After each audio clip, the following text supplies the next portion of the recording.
La salle du trône était plongée dans les pénombres. Les torchères fixées dans la roche brute de la pièce projetaient de faibles taches de lumière sur les parois grossièrement taillées.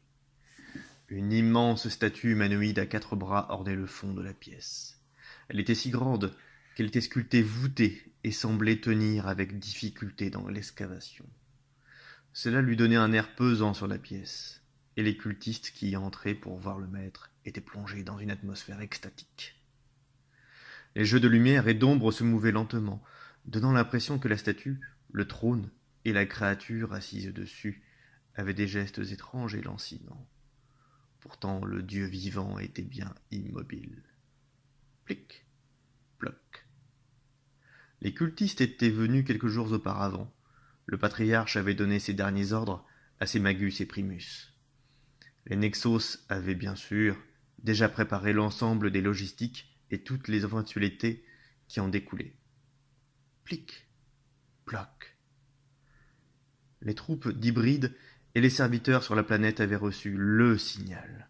Tous avaient ouvert les caches secrètes et s'étaient armés.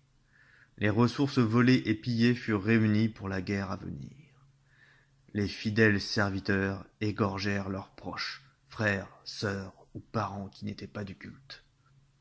Le sang coula dans les heures qui suivirent le signal. Les systèmes de piratage furent enclenchés, semant le désordre dans la machine aveugle de l'administration de l'Imperium. Plic, ploc. Le patriarche ne bougeait toujours pas. Le bassin de fécondation derrière le trône frémissait des créations et des formes de vie qui y nageaient. Plic, ploc. Le patriarche n'avait pas le regard froid et pénétrant qu'il avait d'habitude. Son regard était vide, comme si ce Dieu vivant était perdu dans un rêve.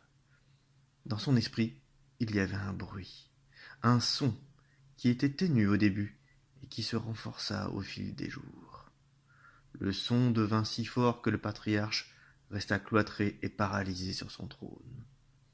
Son esprit était empli de milliards de voix, mais elles n'en faisaient qu'une en même temps. L'esprit de la ruche était assez proche pour reprendre le dessus sur sa création. Le patriarche, hébété par une telle puissance, avait de la bave acide qui lui coulait de la gueule. Elle tombait en épaisses gouttes qui, au contact du sol, faisaient un petit bruit, intensifié par l'acoustique de la pièce.